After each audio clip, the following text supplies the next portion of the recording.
आज हामी कार्ल मार्क्सको बारेमा कुरा गर्नेछौं। विश्वमा कम्युनिस्ट स्थापनाको श्रेय कार्ल मार्क्सलाई जाने गरेको छ, जसबाट धेरै नयाँ देशहरू रुस र चीन बनेका थिए। संसारका विभिन्न राजनीतिक दलहरू उनको विचारधारालाई अनुसरण गर्दछन्। उनी जर्मनीमा जन्मेका थिए। त्यसबेला जर्मनमा राजाले शासन गर्थे। उनी धर्मबाट यहुदी थिए, तर उनी कुनै पनि धर्म मान्दैनथे। उनका बुबा दुवै धर्मनिरपेक्ष थिए। उनी धनी परिवारमा जन्मेका थिए, तर उनी सबै गरिबका आवाज थिए। उनले 1830 सालमा आधारभूत शिक्षा आफ्ना बुबाबाट पाएपछि उनी उच्च माध्यमिक विद्यालयमा भर्ती भएका थिए, जुन स्कुल उनका बुबाको साथीको स्कुल थियो। त्यो स्कुल सरकारसँग धेरै समस्या भएको थियो, किनकि उनीहरू बच्चालाई धेरै स्वतन्त्रता विचारको बारेमा सचेत गराइरहेका थिए। यी विचारहरू क्रान्तिको लागि अत्यन्तै आवश्यक थिए। 1837 मा उनले आफ्नो कानुनी डिग्री पूरा गरेका थिए र जेनी बोन वेस्पेरेनसँग विवाह गरे, जो आफै धनी परिवारका थिए। जेनीले अर्को मान्छेसँगको लगनता तोडेर 1843 मा कार्ल मार्क्ससँग विवाह गरेकी थिइन्। उनले कहिले भनेनन् कि त्यहाँ क्रान्ति हुनुपर्छ या कुनै क्रान्तिको लागि हिंसा हुनुपर्छ वा हतियार प्रयोग गर्नुपर्छ भनेर। उनको विश्वास थियो कि रातारात क्रान्ति आउँदैन, जब समाजमा असहिष्णुता आउँछ तब क्रान्ति आफै आउँछ भन्ने विश्वास गर्थे। उनका बुबाले उनलाई वकिल बनाउन चाहन्थे, तर कार्ल मार्क्स दार्शनिक बन्न चाहन्थे। उनले पनि कानुनी डिग्री पूरा गरे र त्यसपछि उनले पीएचडी फिलोसफी गरे। उनी बिस्तारै समाजवादमा सामेल भएर पुँजीवादको विरुद्ध कुरा गर्न थाले। उनले राष्ट्रवादको बारेमा कुरा गर्ने किताबहरू लेख्न थाले। उनले पत्रकारको रूपमा समेत काम गरे र मजदुरहरूको अधिकारको बारेमा कुरा गर्न थाले। लगभग सबै युरोपेली देशहरूमा औद्योगिक क्रान्ति भइरहेको थियो। धनी दिनदिनै धनी बनिरहेका थिए, गरिब दिनदिनै गरिब भइरहेका थिए। सबै सम्पत्ति थोरै मानिसहरूकोमा सीमित थियो। कार्ल मार्क्सले त्यही चीजको बारेमा लेख्न थाले। सबै मानिसहरूमा क्रान्तिको भावना जगाउन थाले। मानिसहरू त्यस समयमा थोरै आवश्यक थियो र यी मेसिनहरू थोरै व्यक्तिको अधीनमा थिए, जसद्वारा यी व्यक्तिहरूले अर्कैकोमा पैसा कमाउन प्रयोग गरिरहेका थिए। गरिब मानिसहरू दिनदिनै श्रम गरिरहेका हुन्थे र उनीहरू एक प्रकारको दुर्व्यवहार सहिरहेका थिए। धनी मानिसहरूले गरिब मानिसहरूलाई शासन गर्थे। वास्तवमा उनका विचारहरू धेरै लोकप्रिय व्यक्तिहरूले उनको मृत्युपछि प्रेरणाको रूपमा प्रयोग गरे, जुन व्यक्तिहरूले प्रयोग गरेका थिए जनतामा चेतना जगाउन। विभिन्न देशमा क्रान्ति गर्नका लागि आफ्नो स्वतन्त्रता विचारका कारण उनी जर्मनबाट फ्रान्स हुँदै बेल्जियममा भाग्न बाध्य भएका थिए। उनी बेल्जियममा रहँदा कुनै पनि पुस्तक प्रकाशन नगर्न सहमत भएका थिए। उनको विश्वास थियो कि जब सबै मानिसमा जागृत हुन्छ तब क्रान्ति आफै हुन्छ र त्यसले लामो अवधि ल्याउँछ भन्ने उनको मान्यता थियो।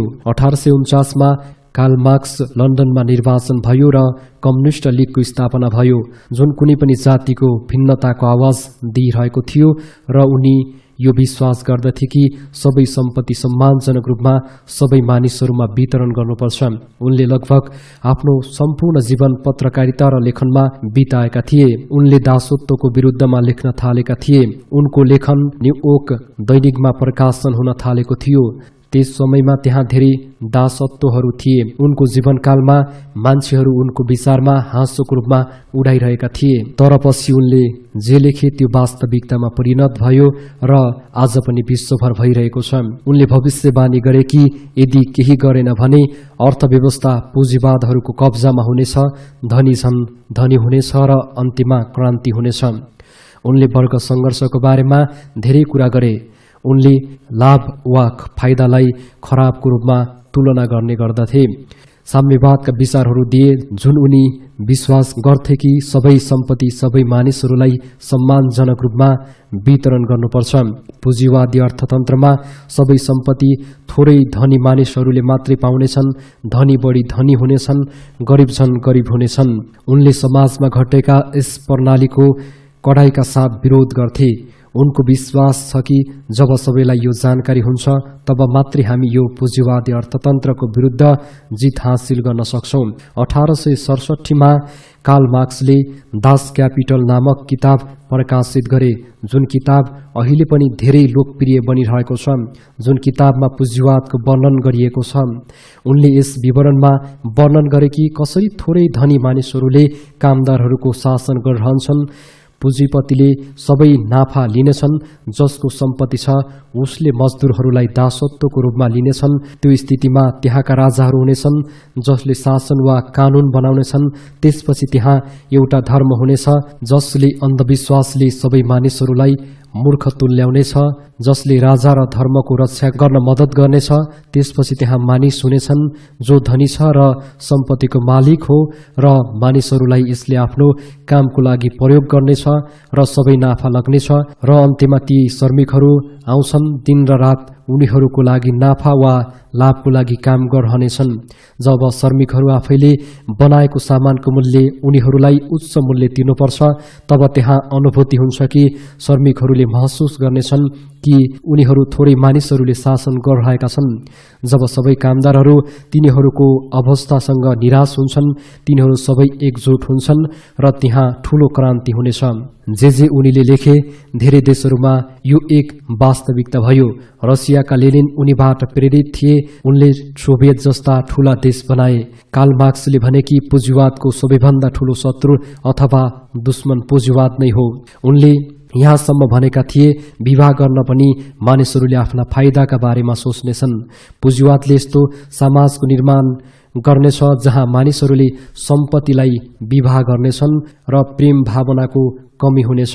कामदारहरूले दिनरात काम गर्नेछन् र त्यो कारखाना उद्योगको स्वामित्व भएका व्यक्तिहरूले सबै नाफा पाउनेछन्।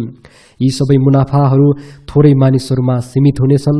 कार्ल मार्क्स विश्वास गर्छन् कि नाफा मजदुरहरूलाई एक किसिमको नाफा हो, त्यो श्रमिकहरूलाई मात्र बाँडफाँड गर्नुपर्छ। पुँजीपतिहरूले सबै नाफा लग्नु भनेको गरिब मानिस मजदुरहरूमा एक किसिमको शोषण हो। उनी विश्वास गर्थे कि यी सबै सर्वसाधारण मानिसहरू सबैभन्दा शक्तिशाली हुनुपर्छ। सबै बैंक, विद्यालय, कारखाना, उद्योग, ट्रान्सफर प्रणाली सबै सरकारको अधीनमा हुनुपर्छ। अस्पताल र शिक्षाको व्यवस्था निशुल्क गर्नुपर्छ। सबै निजी सम्पत्ति निषेध गर्नुपर्छ। उनी 14 मार्च 1883 मा लन्डन देश विहीन अथवा राज्यविहीन भएका थिए। उनको मृत्युको क्रममा कुनै नागरिकता थिएन र शोकका लागि जम्मा 11 जना मानिस रहेका थिए। उनको विचारहरू पछि उनको मृत्युपछि मात्र फैलिएको थियो। साम्यवाद शब्द मार्क्सवादबाट आएको हो र जहाँ सबै बराबर छन् आजको संसार पुँजीवाद हो। उनले भने अनुसार आजको विश्वमा धनी मानिस धनी हुँदैछ जबकि गरिबहरू बढी गरिब हुँदैछन्। उनका विचारहरू आज एक वास्तविकता भयो। उनले उल्लेख गरे झैं यस संसारमा धनी मानिसहरूको संख्या थोरै कम छ र सबै चीज र शक्ति थोरै धनी मानिसको रूपमा मात्र सीमित छ।